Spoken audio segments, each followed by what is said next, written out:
not even a metaphor. Who wears the pants? Who wears the French horn in that? Who wears the French horn in that family? That's family? the full quote from this NewsBeast. Here's what we're buzzing about at NewsBeast Today. Women on the campaign trail. Candidates' wives being deployed, in the words of Frank Bruni in a column today, like so much human downy, trying to soften their husband's image. I love that line. But first, speculation with Palin, Condi Rice, and DSK's wife, all in the NewsBeast Today. Give us your cheat. Tell us what's going on. Well, in the GOP race, there is yet more news about women. The idea that Sarah Palin is floating her availability as a presidential candidate should people be dissatisfied with the current choices. And once again, and also plenty of time for folks to get in. Also that, right. Not to mention build an organization and raise money. And also the fact that Condi Rice is quietly positioning herself as the all-purpose vice presidential candidate, no matter who the nominee is. So I'm kind of obsessed with the mass weeping in North Korea in the wake of Kim Jong-il's death. And I think what this next story is that while Kim Jong-un is his named successor, he is still but only been seen by the coffin. And anyone who thinks there's going to be a smooth succession where this kid's in power has got another thing coming. Absolutely, but you know, I was intrigued to see that one of the intelligence reports has indicated that he used to torture small animals as a child. I mean, he does look like someone who tortures. That means he's perfect to be the dictator of North Korea. But also, you know, he's got this bizarre thing happening where the sister's husband is going to be a major player, it seems, That's right. in New North Korea, and he hasn't had enough time to solder himself in, and so it could easily be a very turbulent succession, which I gather is worse than if it goes well. Right? Starting to what sound could like go Pakistan. wrong? Yeah, you've got a kid who tortures animals with nuclear weapons. Tina, what's your cheat? Well, my cheat is this very strange thing out of France that Madame Strauss-Kahn, i.e. Anne Sinclair, was named France's Woman of the Year on Monday by a popular French women's magazine, edging out Christine Lagarde by 1 point. Terra Femina polled more than 1,000 respondents over the phone, and they decided that among the 10 finalists that she'd made most of her mark in 2011. And that is, I have to say, a grotesque moment for French women. I have to say, if you know, a woman who really, with great dignity, admittedly, stood by a guy who has been a sort of serial sex offender, somehow is more laudable, more interesting, more admirable. What is dignified about that? You know, how do you than Christine Lagarde, a woman of real achievement. Yeah, what are the women in France thinking? It's the same thing that happened brain? in America. America never warmed up to Hillary Clinton until she was publicly humiliated by the revelation of Bill's sexual indiscretions during the Clinton presidency.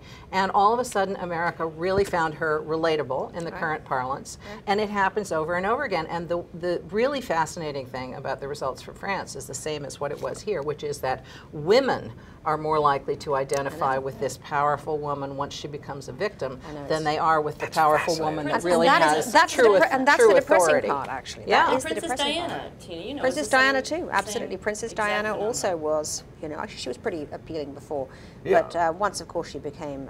Once you become the wrong woman, you're wrong the heroine. She was enormously mad, I know.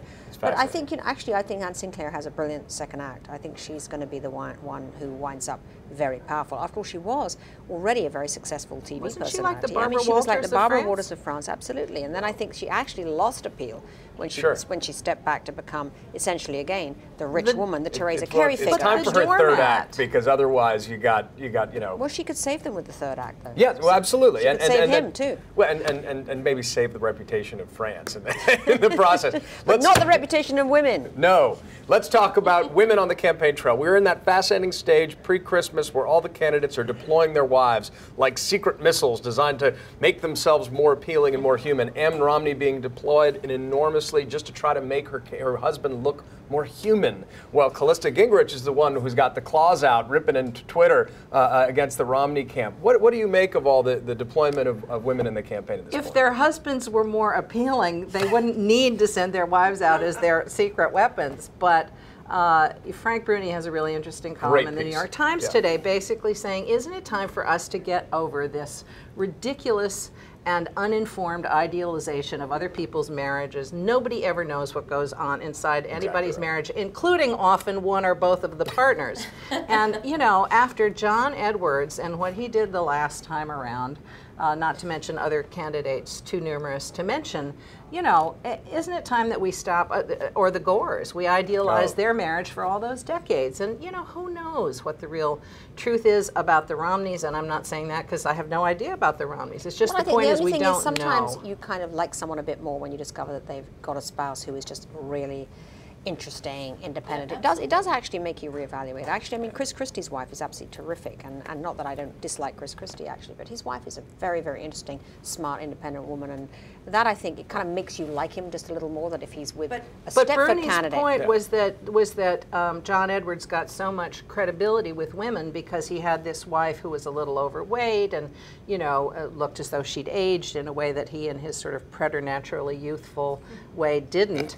And that was, you know, he married her, you know, decades ago, as Bruni said, when she was, you know, young and gorgeous. Yeah, she was a very attractive woman. So why woman. does that redound to his credit that he's still with her when, in fact, as we learned, he was cheating on her with somebody who was working for him and having an illegitimate child? I always assumed he would be cheating on her, frankly, when I first met him. I mean, I would look at the two of them and think he's clearly cheating on her. Okay? So I'm afraid I'm far more cynical than that. My favorite line about this is Newt had one of these classic throwaways that tells the deeper truth when he was talking about Callista, and he said, well, her closest analog is Nancy Reagan.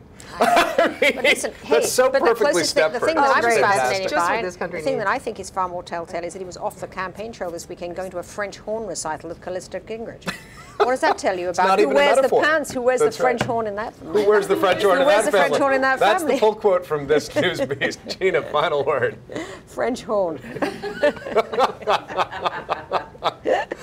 That's so good. Gender. Okay, I'm going to second French horn because that's the takeaway. It's just incredible. I was sitting thinking about him on the campaign trail, you know, going out of his mind, sitting there watching this French horn recital as his votes go. Playing what, Little Drummer Boy?